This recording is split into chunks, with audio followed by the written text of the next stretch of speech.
Yeah, no, I'm asking as well because I think, one of the shifts that it sounds like you've made over the years, Karen, is you've gone from doing a lot of the work, if not all of it yourself, to building the team, and now it gives you the ability to go out and say, okay, yeah, let's diversify into new markets. And I haven't heard you say, I mean, let me know if there is, but you haven't said, hey, yeah, we're going to go in and get a marketing firm just to do our marketing for us.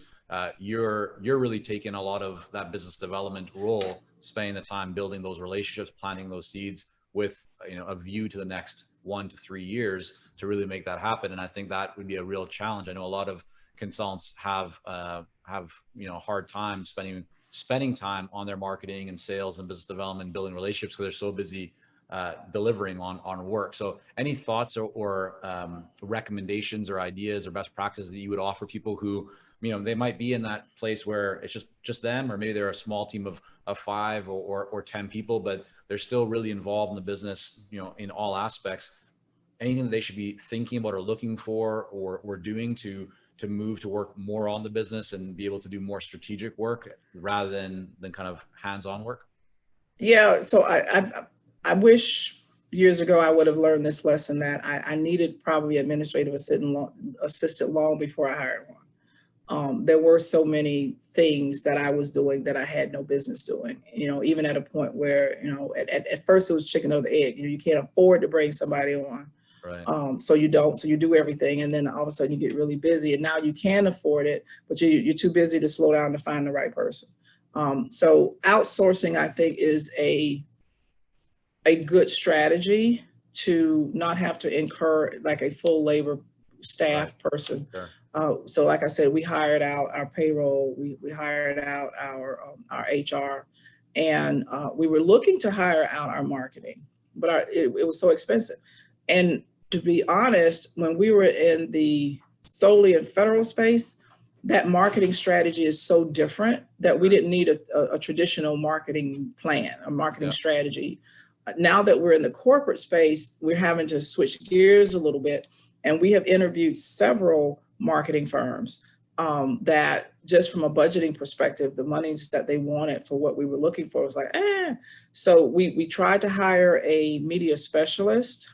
She came in and worked with us for a few months. No, actually, it might have been a little, well, I guess it was a couple of months. And it just wasn't a good fit. And we found a mini solution that is going to help us get around the social media, updating our website, sending out our news letters and blogs and that kind of stuff. So we're testing that out over the next 90 days.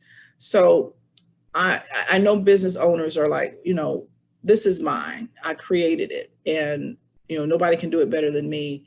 Well, yeah, yes, they can. It used to be my thought, but it's a trust thing. There's so many people, Michael, that I think they get laid off. And then they think, oh, well, because I'm good at social media, because I'm doing it for myself, that I can go out and offer my social media services to this company, or I can be a consultant, or I can be a this and I can be a that. And I'm not undermining or talking about anybody, but you have to be careful about the people that you hire, because just because they put that consultant or that marketing or that specialist behind their names does not mean that they bring the skill set that you're looking for. Yeah. Sometimes they're trying to make a living for themselves, and your need may be a little higher than what they can give you. So ask for references. Yeah. Ask for referrals from people that you like what you see that they're producing. Find out who they're using. Yeah, no, I think it's a really good point. It's one thing for someone to say like, yeah, I can do that, but it's another kind of whole other situation to actually see, have they done that before? Like, do they truly Right. understand your specific situation? And I think this is the mistake that a lot of consultants do make early on, is they try and actually outsource their marketing too early. And I mean like their marketing strategy, when the people that they might be getting to help them might be good at doing certain aspects of marketing, but they don't necessarily understand the market that they're targeting. Therefore, the strategy doesn't play out. But for someone Right. like yourself who understands the market, has the strategy, but really is looking to get somebody to help them to support or roll that out, that's where bringing in other people or those that have experience doing that specifically before can really help. Mike, I mean, I could not say that better. And I want to go back to what you said. With whoever you outsource to. So I've had people, I have a nonprofit and somebody wanted me to outsource getting my nonprofit status. I did my 8A with the government, that somebody wanted me to outsource that. The issue with outsourcing is they can't do anything without your knowledge and your know-how and your guidance and your direction. You know, they're just kind of moving the tiddlywinks, right? But you have to design them. And if you don't know your vision, your mission, your elevator pitch, now they can help you come up with one if you don't have an elevator pitch. If you don't know what your core values are, you don't know what your brand identity is, and I think that's where they can kind of help you. You got to know those other things so that they can help you create that. But all of that comes from you. It's not a here, take this and go handle it.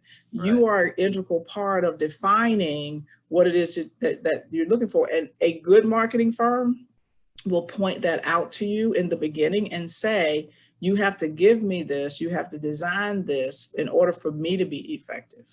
Right. Karen, I want to thank you so much for coming.